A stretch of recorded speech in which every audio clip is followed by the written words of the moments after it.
আমরা সবাই একত্র হয়ে থাকতে চাই। আমরা শিয়া সুন্নি সবাই এক হয়ে থাকতে চাই।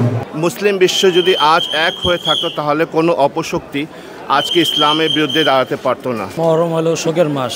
মহরম মাস হলো ইসলামের একটা মর্মান্তিক ত্যাগের মাস। মহরম মাসে কারবালার ময়দানে মহরমের 10 তারিখে ইমাম হোসেন রে ইজেদ বাহিনীর দল মর্মাহতভাবে হত্যা করেছিল। ওনার শোকের মিছিল অনুযায়ী আমরা এই পুনরাবৃত্তি করে এই শোকটা পালন করি 10ই মহরম আশুরার দিন। দিনের তাৎপর্যটা হলো ইসলামের একটা ত্যাগের দিন। এই দিনটার কারণে আমরা ইসলামটা পেয়েছি। ওনারা যদি ত্যাগটা স্বীকার না করতো তো আমরা এই দিনটা পেতাম না। সকল সম্প্রদায় কিছু কিছু ভিত্তি আছে, যেমন কিছু সম্প্রদায় আছে তারা চায় না, যেমন শিয়া সম্প্রদায় আলাদা, সুন্নি সম্প্রদায় আলাদা। শিয়া সম্প্রদায় এটা পালন করে কিন্তু সুন্নি সম্প্রদায় এটা পালন করে না। আমরা সবাই একত্র হয়ে থাকতে চাই। হ্যাঁ, একত্র থাকতে চাই। এটা হইলো আমাদের হাজার বছর আগের, এই হাজার বছর আগেতে আমরা এই মিছিলে আমগো যত আত্মীয় স্বজন আছে, দাদারাও এই লাইনে ছিল, এখন আমরা নাতিপুতি আমরাও এই লাইনে আছি।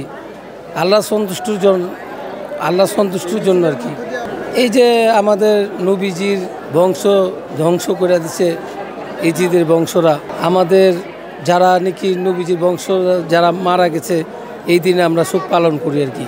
ইসলাম প্রতিষ্ঠা হয়েছিল কারবালার পর। কারবালার যুদ্ধে ইসলামকে বাঁচাতে গিয়ে ইমাম হুসাইন ইসলাম 72 জন শহীদের সঙ্গীর সাথে শহীদ হয়েছেন। যে সত্যতে প্রতিষ্ঠা করতে তিনি চেয়েছিলেন, আজ সেই সত্যে বা ঐক্যের ভাঙন ধরেছে। মুসলিম বিশ্ব যদি আজ এক হয়ে থাকতো তাহলে কোনো অপশক্তি আজকে ইসলামের বিরুদ্ধে দাঁড়াতে পারতো না।